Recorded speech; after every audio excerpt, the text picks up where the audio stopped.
Hey guys, how's it going? So this is just a quick little update before we get started with the video. As you could tell, it's been a little while since I've been able to put these videos out regularly, and the reason being is just because life has kind of gotten in the way, and I've had to juggle numerous projects and things that are going on at the same time.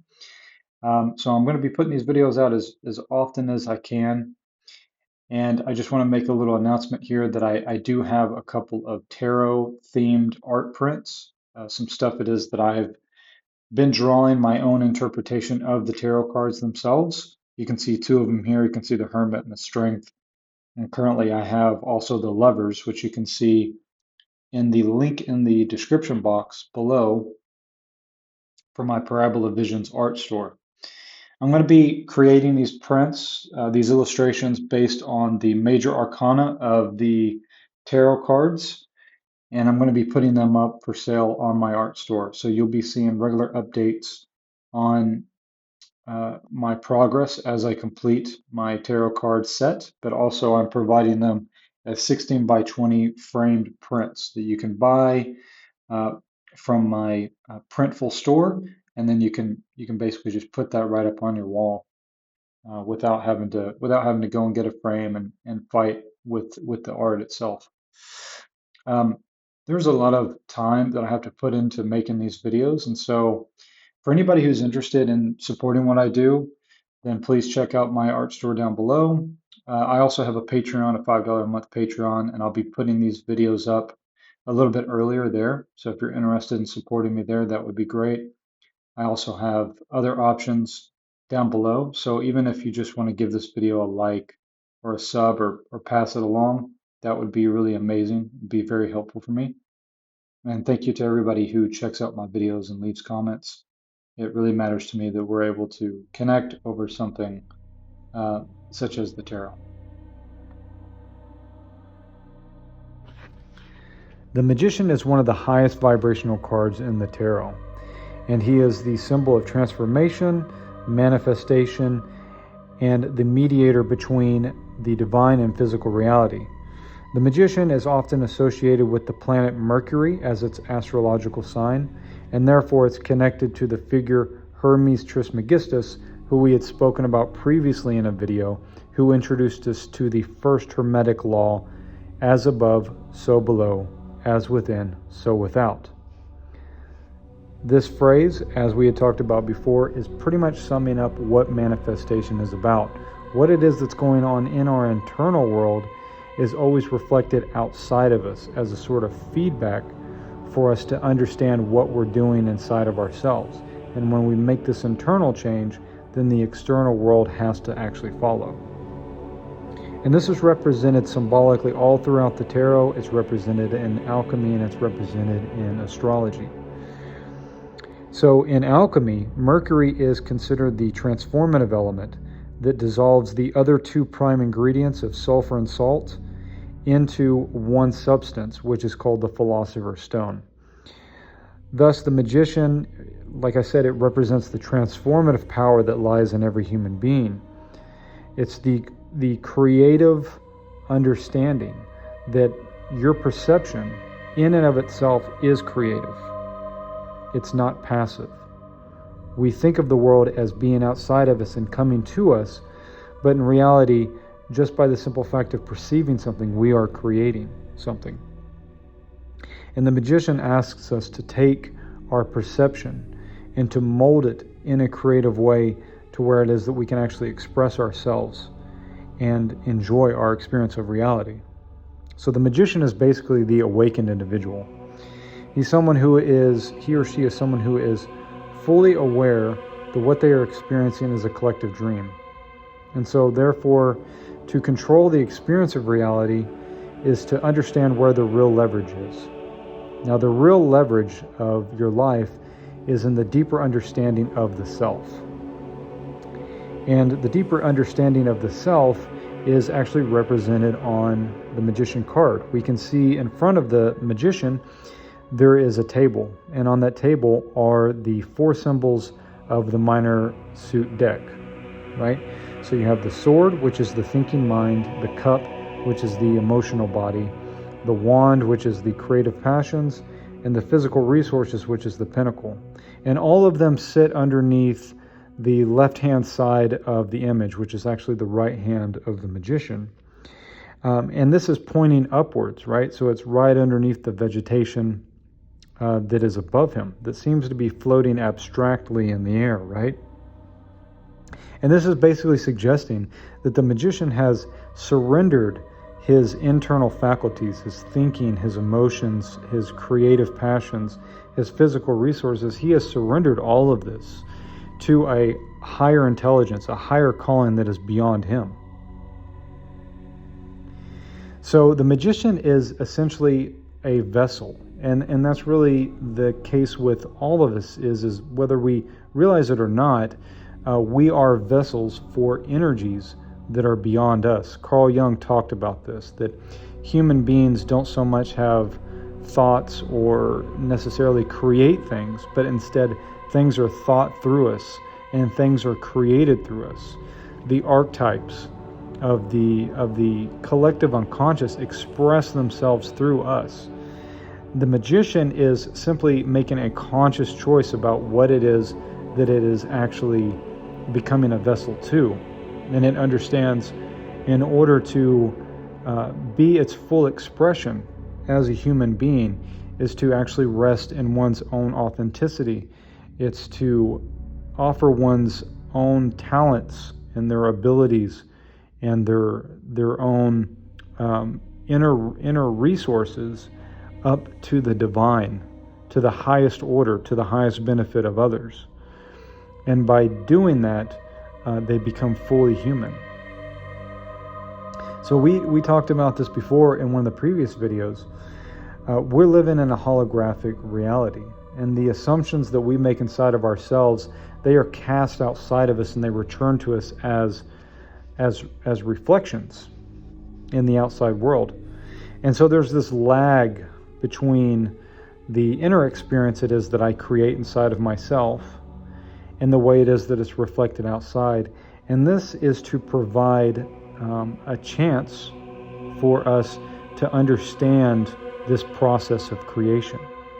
We could really say that this whole experience of reality, the reason why we're here, is to really come to grips with actually how powerful it is that we are. Our emotional world and our thought world create our identity. And what it is that we identify with inside of ourselves is how it is that we will experience life. And so we live in this very dense reality.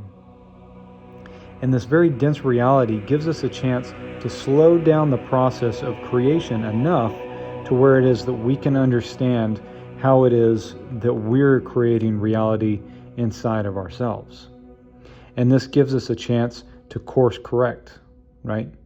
Because oftentimes we are very unconscious about what it is that we're thinking, and we're very unconscious about what it is that we're feeling inside of ourselves. And this is really what, like I said, is what the Magician card is about. The Magician card is about taking control of your inner world. It's about understanding that the inputs is what it is that matters. And if you take care of what the inputs are, then the external world will take care of itself. The feedback will take care of itself. And this is really what all of our existence is about.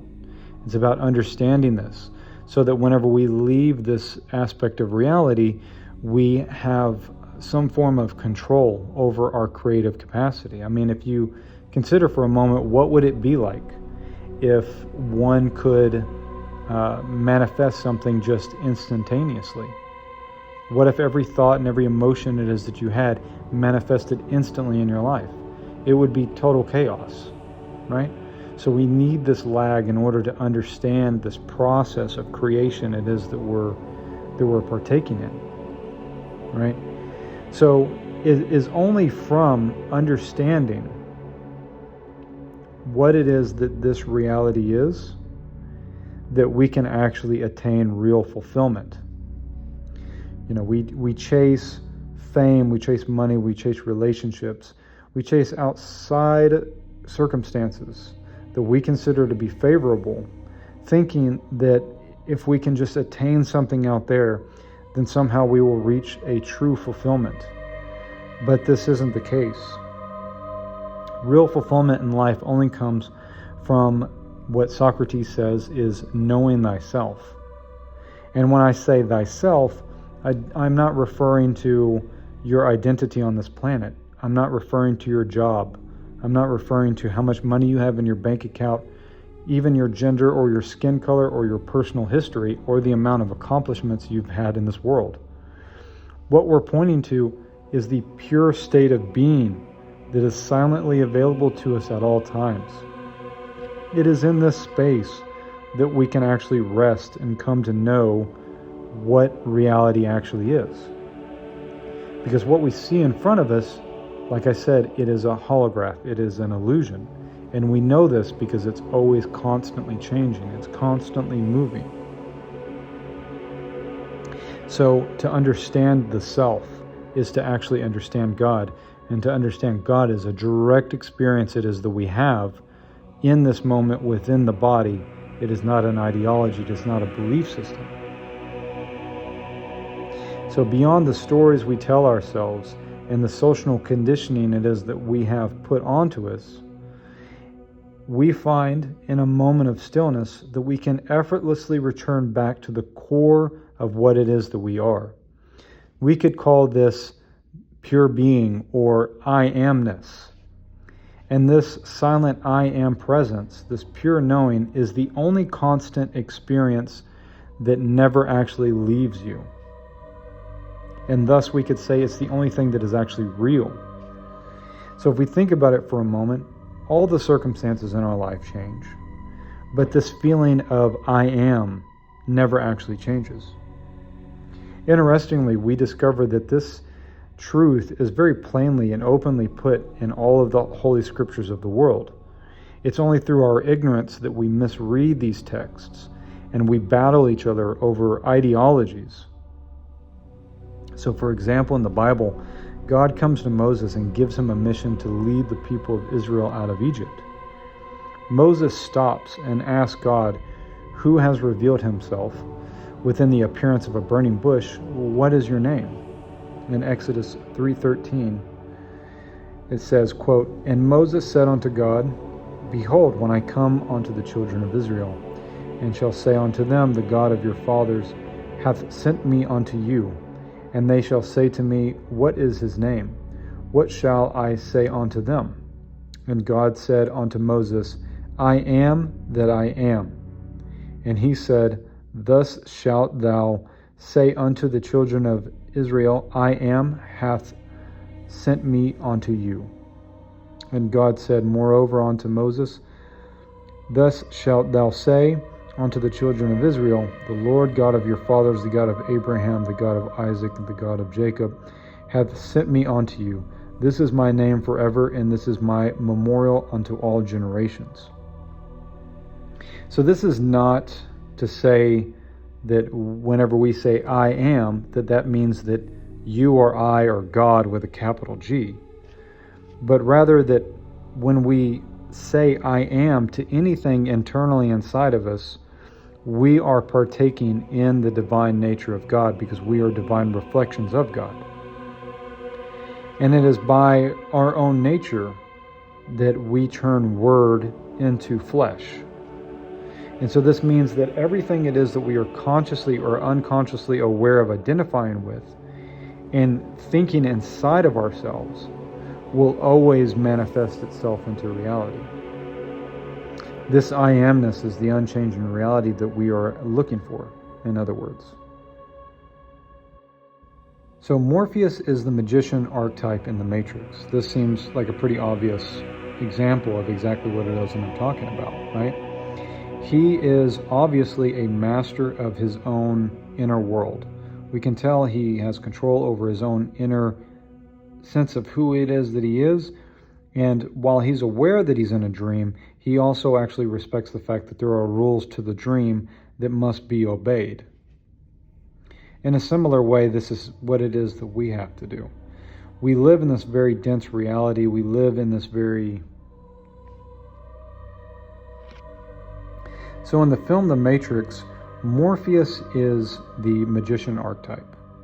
We can tell by his stoic appearance that he has a deep understanding of his own inner world, and he has a mastery over himself, over his emotions and his thinking. And he's very much aware of the fact that the matrix itself is a dream, it's a construct, it's a simulation, and yet, even though he has transcended the simulation, he also respects the fact that it has specific rules that he must obey whenever he's in the simulation itself. And this is really what it is that we're called to do. You are essentially completely limitless. The core of what you are, your soul, is limitless. And our task as we step further and further into the magician archetype in our own lives is that we bring more and more of our soul and manifest that into this physical reality. Yet there is a paradox. We also have to understand that while we are limitless, this physical incarnation that we have taken on, this human meat suit, is very limited. So, as you look into the symbolic connections between Morpheus and the magician archetype, we find all sorts of interesting connections. In Greek mythology, there's a god by the same name that actually takes a human form and goes into people's dreams and walks them through transformations, it is, that characters have in old Greek mythological stories. Just in the same way it is that Morpheus is leading Neo through his own transformation. So an interesting question to ask is if everything it is that we experience is a manifestation of our own inner state, then who manifested Morpheus into Neo's reality? Well, Neo did. Just in the same way it is that you manifested this video and this information into your life. Essentially, what it is that we are doing is not so much learning from the tarot, we're not so much gaining new knowledge, but instead we are remembering what it is that we are at the core of our being. In a very true sense, there is nothing really new to learn from other people. It's much more a process of remembering.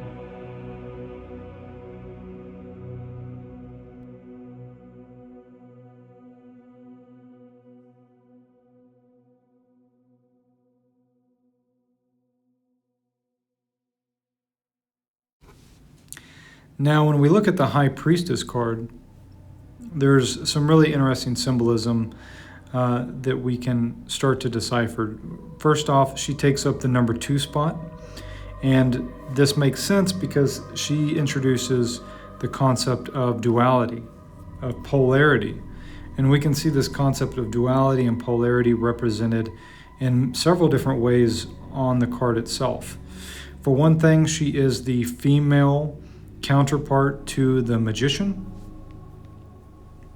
And we can also see there is a polarity and a contrast between several different things going on with this card, right? We have the black and the white of the 2 temple pillars, which are the 2 temple pillars that we spoke about previously in our videos on the symbolism of the Kabbalah, right?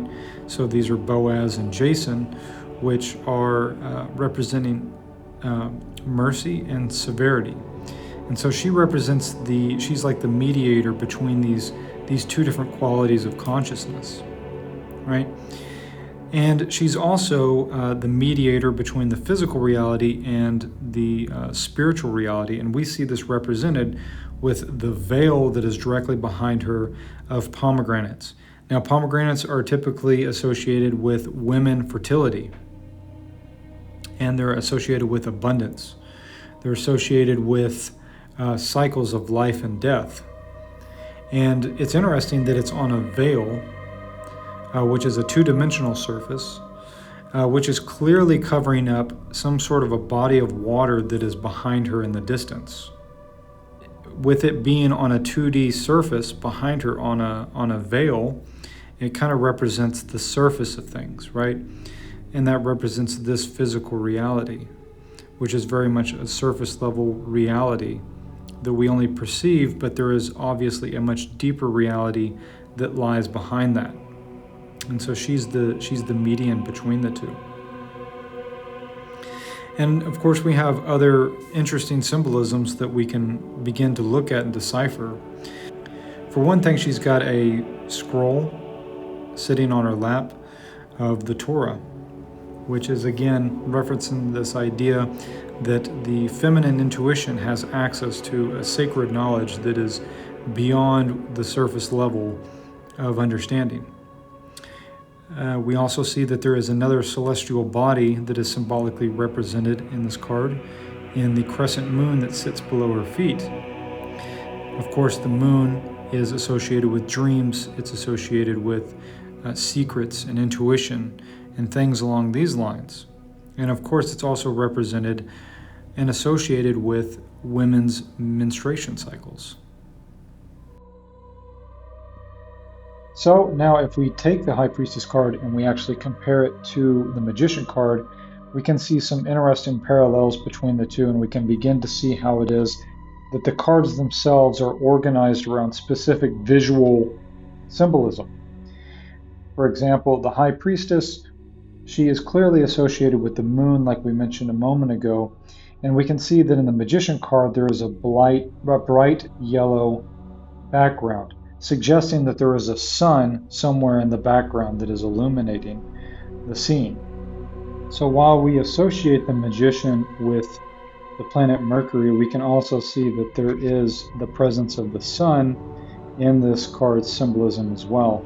And this creates a nice polarity or duality between the two cards. You have the sun and the moon, and these essentially represent the masculine and the feminine forces inside of each individual person. The masculine representing the action-based way of doing things in the world, or the conscious mind, whereas the feminine is representing the stillness and the unconscious. And we need both of these aspects in order to be able to actually move in this world the way it is that an awakened person is meant to move. Now, we know, for instance, that most of the actions it is that we take is coming from the unconscious mind. It is the things it is that have essentially been impregnated into the unconscious mind itself, right? And we know that that's what it is that we deal with every single day, because the world is constantly trying to impress itself onto us, whether it's through the media, through the things it is that we've learned from our family, just the things that we've learned from the world in general. And the awakened person is essentially trying to be in the world but not of the world. It is to take control of this mechanism and to not allow the subconscious mind to be impressed just by anything it is that it comes into contact with from the world, but instead to kind of create this kind of feedback loop of the Magician and the High Priestess living in this inner union between the two, where the Magician is able to connect with the divine, which is what it is the Magician has surrendered himself to. And through this surrender to the divine, the unconscious mind is purified and is brought into harmony with the divine, right? So you have this kind of trinity that is going on. The Magician is surrendering to a higher power, and therefore the High Priestess is also surrendering to this higher power. And very similarly, we can see that this is another way to think about the symbolism of the cards. We could say that the sun is representing this divine force that the Magician is surrendering itself to, and this light is shown in the Magician card, and it is also reflecting in the High Priestess card, because as we mentioned before, the moon is always reflecting the light of the sun. So there's this kind of trinity going on, which is also very interesting because of course we have this trinity that is represented in the Matrix film. We have literally the character Trinity, who we could say, for the sake of this video, represents the High Priestess. We have Morpheus the Magician and Neo the Fool. And so they kind of have a similar thing going on here. In the Holy Mountain, we can see this same visual imagery is put into a unification with the way it is that Alejandro is positioned in front of a yellow background, and then he has the two pillars next to him. Alongside him are two taxidermied rams that symbolize the masculine force. And so again, you have this union of opposites, right? He is merging the imagery of the magician and the High Priestess together into one shot. And on his chest is an interesting enneagram, which is actually Gurdjieff's enneagram. Gurdjieff believed that ultimately human beings are asleep, and that it's only through a very concentrated will can one actually awaken out of the sleep it is that human beings are born into. And of course, this is what it is that the magician symbolizes. The magician, or the alchemist, as it is portrayed here in the Holy Mountain, represents the arc of the human being that goes from being a mechanical human being, and through self-observation and a confrontation with the ego and the unconscious identifications it is that one has built up over their life, can go through a transformation and finally awaken to who it is that they really are.